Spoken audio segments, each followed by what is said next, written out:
Hello friends, last हमने Monday के लिए वीडियो पोस्ट किया था जहां पे ये निफ्टी के 1 आवर चार्ट में हमने समझा था कि ये इमीडिएट रेजिस्टेंस रेंज था निफ्टी के लिए 38% 17,213 के ऊपर ट्रेड करता है तो निफ्टी में हम पॉजिटिव थे और ये जो है निफ्टी में सपोर्ट रेंज था। राइट, यहाँ से गैप डाउन ओपनिंग के बाद निफ्टी में इसने इसके नीचे एक लो भी बनाया और वहाँ से एक शार्प बाउंस हमें देखने को मिला, लेकिन अभी भी ये 38% को ब्रेक नहीं कर पाया है और वहाँ से फिर से हमें एक डिक्लाइन भी देखने को मिला है। आज के वीडियो में फिर से अगर हम मंडे के लिए जो भी हमने वीडियो बनाया था ज़्यादा उसमें कुछ चेंजेस आया ही नहीं है। राइट, अभी यहाँ पे अगर हम आज डेली चार्ट देखें तो डेली चार्ट में अभी कोई चेंजेस नहीं है, ये एक इम्पल्सिव मूव है और इस पूरे इम्पल्स का रिट्रेसमेंट 23 से लेके 61% ये पूरा एक सपोर्ट रेंज है जहाँ पे ये अभी 50 to 61% की रेंज में एक लो बनाया है और वहाँ से हमें एक बाउंस भी देखने को मिला है। राइट, तो इसी रेंज में हम एक सपोर्ट एक्सपेक्ट कर रहे थे जहाँ से 2 बार हमें बाउंस देखने को मिला है। तो अभी हम क्या करेंगे, अभी यहाँ से upside break even point find out करने की कोशिश करेंगे कि किसके ऊपर ये पॉजिटिव बन सकता है, जो हमने फाइंड आउट किया भी था। राइट, 17,213 इसके ऊपर अभी भी ये ट्रेड नहीं कर पाया है, तो उसके लिए यहाँ से जो डिक्लाइन है 18,135 से उसको हमने देखा था स्मॉलर टाइम फ्रेम में। यहाँ पे अगर हम देखें तो ये सी और 3 जो है उसका रिट्रेसमेंट हमने निकाला था, अभी ये 38% के ऊपर अभी भी जा नहीं पाया है। राइट, ये पूरा अभी भी एक सपोर्ट रेंज की तरह काम कर सकता है जहाँ से 2 बार हमें बाउंस देखने को मिला है। अभी ये 38% के ऊपर ट्रेड नहीं कर पाया है और यहाँ से एक शार्प इंपल्सिव बाउंस भी हमें देखने को मिला है। तो यहाँ पे अभी कोई चेंजेस नहीं है, इसके ऊपर पॉजिटिव है। तो हम क्या करेंगे, ये जो लास्ट बॉटम में जो पैटर्न बना है उसको समझने की कोशिश करेंगे स्मॉलर टाइम फ्रेम में। यहाँ पे अगर हम देखें तो ध्यान से समझना, ये पहला वाला बाउंस जो है वो हमें एक ABC बाउंस लग रहा है। राइट, उसके बाद अगर हम देखें तो यहाँ पे 2 प्रोबेबिलिटी है, एक तो यहाँ पे ये 1, ये इरेगुलर 2, फिर 3, 4 और 5। अगर यहाँ पे इम्पल्स पूरा हो चुका है तो फिर ये नया इम्पल्स स्टार्ट हो चुका है और यहाँ पे ये करेक्शन के बाद ये कंटिन्यू कर सकता है। राइट, ये अगर नया इम्पल्स है तो इसका 61% आ रहा है 16,973। ये downside break even point है अब निफ्टी के लिए। इसके नीचे ट्रेड करता है तो ही हम निफ्टी को नेगेटिव मान सकते हैं, अदरवाइज ये पूरा जो है वो सपोर्ट रेंज है और अगर ये इम्पल्स नया स्टार्ट हो चुका है तो इस रेंज में से एक शार्प बाउंस हमें निफ्टी में देखने को मिल सकता है। अब यहाँ पे जो अल्टरनेटिव काउंट है उसको समझ लेते हैं। ये ABC के बाद अगर ये डिक्लाइन भी ABC है तो ये एक इरेगुलर करेक्शन हो सकता है, उस केस में ये A, ये B और यहाँ से ये शार्प इम्पल्स जो है वो हो जाएगा C। राइट, तो इस केस में जो है एक बार फिर से नया लो के लिए निफ्टी जा सकता है अगर ये एक इरेगुलर करेक्शन है तो। राइट, तो हमें कैसे पता चलेगा कि ये लो के नीचे जाएगा या यहाँ से बाउंस करेगा। राइट, तो इसी के लिए ये सपोर्ट रेंज है।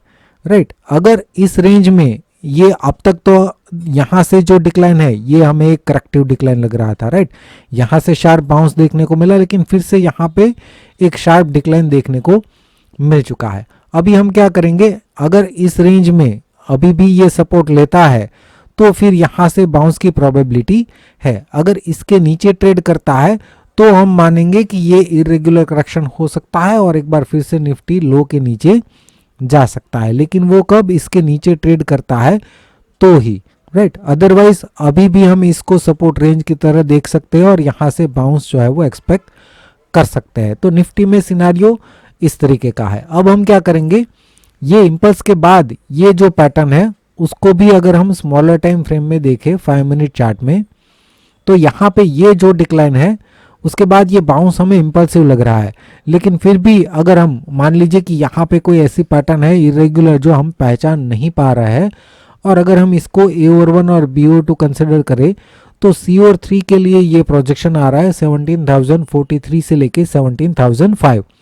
तो ये अभी भी सपोर्ट रेंज की तरह काम कर सकता है और इसका अगर हम रिट्रेसमेंट निकालें तो 23 और 38% ये है रेजिस्टेंस रेंज।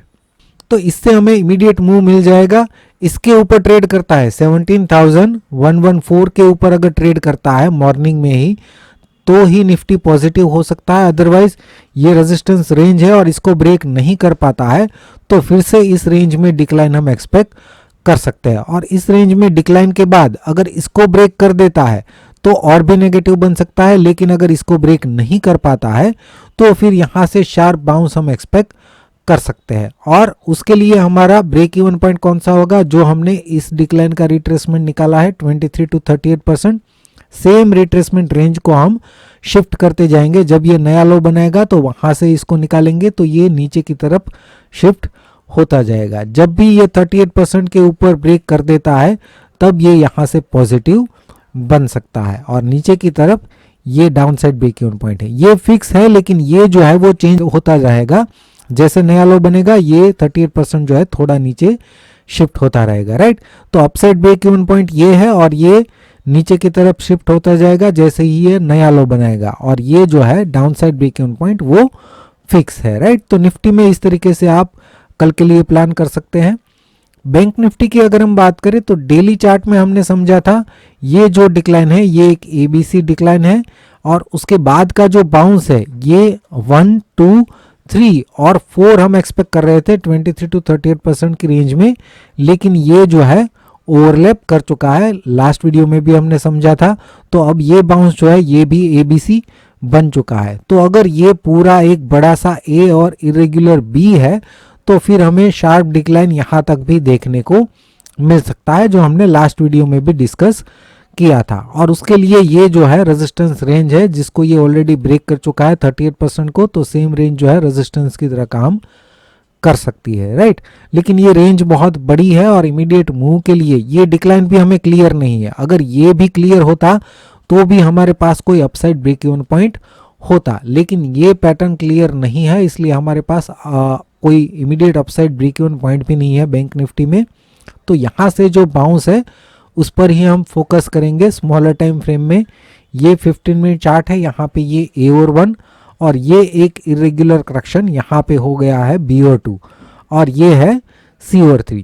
सी और 3 का अगर हम रिट्रेसमेंट निकाले तो 23 और 38% की रेंज को आज ये ऑलरेडी ब्रेक कर चुका है, क्लोजिंग भी इसके नीचे दिया है। तो यहाँ पे ये ऑलरेडी नेगेटिव बन चुका है। बैंक निफ्टी जो है निफ्टी से थोड़ा सा अलग बिहेव कर रहा है, ऑलरेडी डेली चार्ट में भी नेगेटिव बन चुका है और यहाँ पे 15 मिनट चार्ट में भी 38% रिट्रेसमेंट जो है सी और 3 का उसके नीचे ट्रेड कर रहा है। तो ये सेम रेंज जो है रेजिस्टेंस की तरह काम कर सकती है। और इस पूरे डिक्लाइन का अगर हम इसको इंपल्सिव डिक्लाइन माने, जो कि देखने में लग भी रहा है, तो इसका रिट्रेसमेंट 61% आ रहा है 39,955, जो कि इसके 50 पॉइंट ऊपर आ रहा है, राइट।